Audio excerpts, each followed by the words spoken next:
എല്ലാവർക്കും നമസ്കാരം. പ്രസാദ് വൈദ്യർ, കരിന്തറ മാന്ത്രിക വൈദ്യമഠം, കാർത്തിക ആയുർവേദിക്സ്, അഞ്ഞൂർ, നമ്പിശമ്പടി. തണ്ടൽ വേദന, ഡിസ്ക് വേദന, അങ്ങനെയൊക്കെയുള്ള ആളുകൾ ഒരുപാട് പേര് വിളിക്കാറുണ്ട്. വളരെ സിമ്പിളായിട്ട് ചെയ്യാൻ പറ്റുന്ന കുറച്ച് കാര്യങ്ങളാണ് പറഞ്ഞു തരുന്നത്.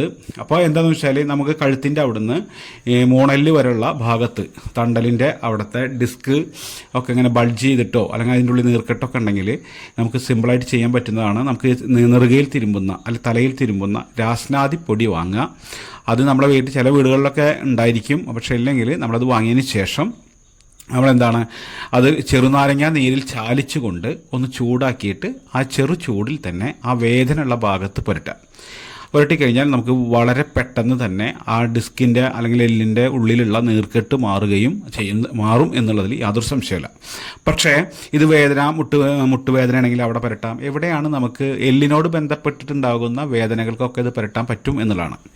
പക്ഷേ ഇതൊക്കെ വരാനുള്ള കാരണം എന്താണെന്ന് വെച്ചാൽ നമുക്ക് കാർട്ടിലേജ്, ഫ്ലൂയിഡ്, ലിഗ്മെൻറ്റ് ഇങ്ങനെയൊക്കെയുള്ള കാൽസ്യക്കുറവ് കൊണ്ട് മജ്ജകളൊക്കെ തേയ്മാനം വന്ന് പോകുന്നത് കൊണ്ടാണ് ഇതൊക്കെ ഇങ്ങനെ നീർക്കെട്ട് വരുന്നതും അതുപോലെ കുനിഞ്ഞൊന്നും എടുക്കാൻ പറ്റാതൊക്കെ വരുന്നത്. അപ്പോൾ സ്ഥിരമായിട്ട് ഇങ്ങനെ മരുന്ന് പരട്ടി ഇരുന്നത് കൊണ്ട് നമുക്ക് മജ്ജയും മാംസമൊന്നും ഉണ്ടാവില്ല. അപ്പോൾ അതിന് വേണ്ടിയിട്ട് എന്താണെന്ന് വെച്ചാൽ ആട്ടുകാല്, ആടിൻ്റെ കാലോ ഒക്കെ സൂപ്പ് വെച്ച് കുടിക്കുക, അങ്ങനെയൊക്കെയാണ് പതിവ്. പക്ഷേ അത് ആളുകൾക്കൊക്കെ കൊളസ്ട്രോളോ മറ്റു കാര്യങ്ങളൊക്കെ വരാൻ സാധ്യത ഉള്ളത് കൊണ്ട്, കാരണം വെച്ചാൽ പണ്ടത്തെ ആൾക്കാർ നല്ല കഠിനാധ്വാനം ചെയ്യുന്ന ആളുകൾക്കൊക്കെ ഇത് വളരെ സിമ്പിളായിട്ട് ചെയ്യാവുന്നതേ ഉള്ളൂ.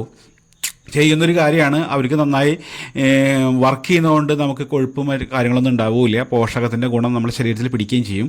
പക്ഷേ ഇന്ന് അതിന് മാത്രമുള്ള അധ്വാനം ആരും ചെയ്യാത്തത് കൊണ്ട് തന്നെ നമുക്ക് അത് ഒഴിവാക്കുക. എന്നിട്ട് ബലാരിഷ്ടവും മഹിഷദ്രാവകം എന്ന് പറയും, പോത്തും ദ്രാവകം എന്നാണ് അതിന് പറയുക. അതും വാങ്ങി കുറച്ച് കാലം അടുപ്പിച്ച് കഴിക്കുകയാണെങ്കിൽ നമുക്ക് മുട്ട് തേയ്മാനം മാറും. അതുപോലെ തണ്ടൽ, ഡിസ്ക് അങ്ങനെയൊക്കെയുള്ള വേദനകളൊക്കെ മാറി നമുക്ക് നല്ല രീതിയിലുള്ള ആരോഗ്യം ഉണ്ടാവും എന്നുള്ളതാണ്.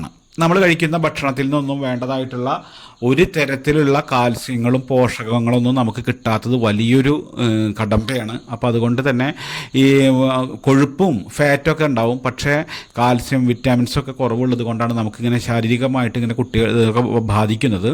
അപ്പോൾ അതിന് നമുക്ക് ഔഷധങ്ങളിലൂടെ മാത്രമേ പിന്നെ അത് റിക്കവറാക്കി എടുക്കാൻ പറ്റുള്ളൂ. നല്ലപോലെ ഡാമേജ് ആയിക്കഴിഞ്ഞാൽ പിന്നെ ഒരു തരത്തിലും നമുക്ക് അത് സെറ്റാക്കി എടുക്കാനും ബുദ്ധിമുട്ടായിരിക്കും. അപ്പോൾ അങ്ങനെ ഈ തണ്ടലിനോട് ബന്ധപ്പെട്ട ആൾക്കാരൊക്കെ ഉണ്ടെങ്കിൽ ഇത് ചെയ്ത് കഴിഞ്ഞാൽ പൂർണ്ണമായിട്ട് നിങ്ങൾക്ക് മാറും എന്നുള്ളതാണ്. വളരെ സിമ്പിളാണ്. ഈ മരുന്ന് പുരട്ടിയതിന് ശേഷം നമ്മൾ 1 മണിക്കൂർ കഴിഞ്ഞിട്ട് വേണം നമ്മളിത് കഴുകിക്കളയാൻ. പിന്നെ നിങ്ങൾക്ക് ഈ വേദനകളോ അസുഖത്തിനോട് ബന്ധപ്പെട്ട് എന്തെങ്കിലും സംശയങ്ങളൊക്കെ ഉണ്ടെങ്കിൽ വാട്സപ്പ് മുഖേന നിങ്ങൾക്ക് ബന്ധപ്പെടാവുന്നതാണ്. ഈ സംശയങ്ങൾ എന്തെങ്കിലും ഉണ്ടെങ്കിൽ തന്നെ കേട്ടോ. അത് കോൾ വിളിച്ചാൽ നമുക്കത് പറ്റില്ല. വാട്സപ്പിൽ നിങ്ങൾ മെസ്സേജ് അയയ്ക്കുക. അപ്പോൾ നമ്മൾ ഫ്രീ ആകുമ്പോൾ നിങ്ങൾക്ക് മറുപടി തരും. അതിന് നിങ്ങളെ വിളിച്ച് ആ നേരത്ത് വേണ്ടതായിട്ടുള്ള കാര്യങ്ങൾ പറഞ്ഞു തരും. പിന്നെ ഇതിൻ്റെ ഔഷധങ്ങളൊക്കെ ഗുളികകളായിട്ടോ മറ്റു തരത്തിലോ കഷായങ്ങളൊക്കെ ഒരുപാട് തരത്തിലുണ്ട്. അത് നിങ്ങളുടെ പ്രശ്നങ്ങൾക്ക് അനുസരിച്ചാണ് അതൊക്കെ നമ്മൾ അത് പറയാൻ പറ്റുള്ളൂ കേട്ടോ. അപ്പോൾ വൈദ്യം, ജ്യോതിഷം, മാന്ത്രികം എന്നുള്ള വീഡിയോകളാണ് നമ്മൾ അപ്ലോഡ് ചെയ്യാറ്. ആദ്യമായിട്ട് ചാനൽ കാണുന്നവരാണെങ്കിൽ ചാനൽ സബ്സ്ക്രൈബ് ചെയ്യുക, ബെല്ലൈക്കൺ അമർത്തി കഴിഞ്ഞാൽ വിരൽ തുമ്പിലുണ്ടായിരിക്കും വൈദ്യ.